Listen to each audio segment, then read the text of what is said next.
L'Observatoire de Lazare pour la lutte contre l'extrémisme. Où sont allés les éléments de Daesh après leur défaite en Syrie et en Irak?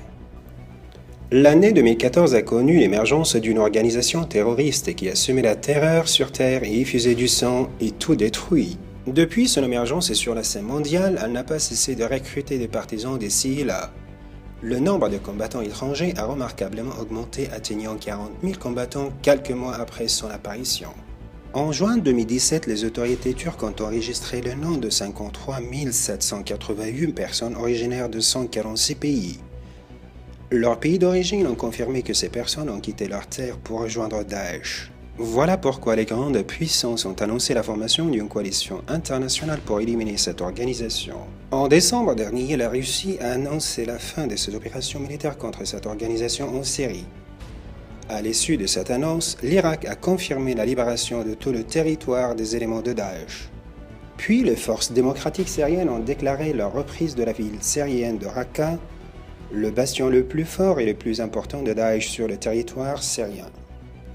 Les actualités sur la défaite de Daesh en Irak et en Syrie, déclarées par des autorités russes ou irako-syriennes, ont donné de l'espoir et ont permis de ressentir que le terrorisme tire à sa fin. L'annonce de la défaite de Daesh a mené tout le monde à s'interroger.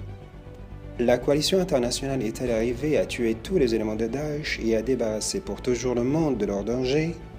La réponse est négative, car malgré la défaite de Daesh, il y a un appel fait à la communauté internationale de la nécessité de la solidarisation pour faire face au danger de Daesh qui s'est répandu dans le monde grâce à ses loups solitaires, sa propagande diffusée sur Internet, ses cellules endormies et ses adeptes qui sont revenus à leur pays d'origine, ce qui signifie que leur danger subsiste encore. À noter que l'organisation terroriste de Daesh a essuyé une défaite en Irak et en Syrie.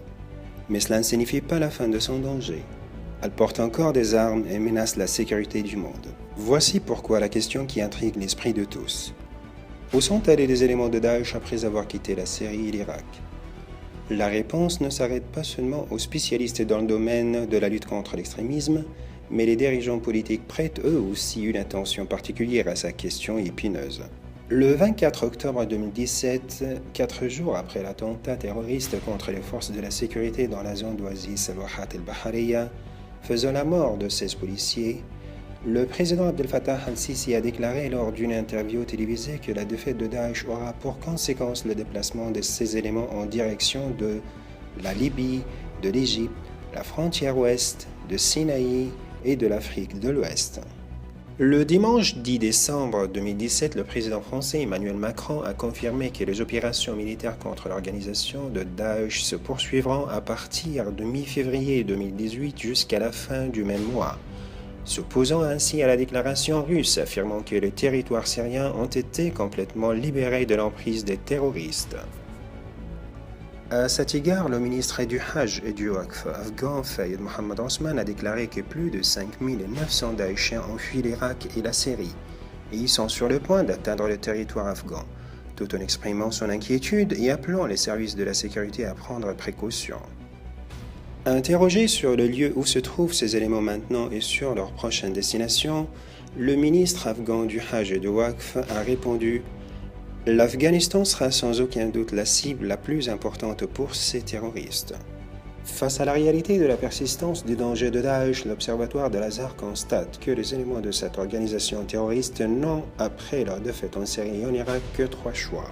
Recourir à des endroits où ils ont déjà un soutien, perpétrer des attentats terroristes en Europe permettant de déplacer la bataille de l'Orient à l'Occident, transformer la confrontation en guerre de guérilla tout en se disparaissant dans le désert.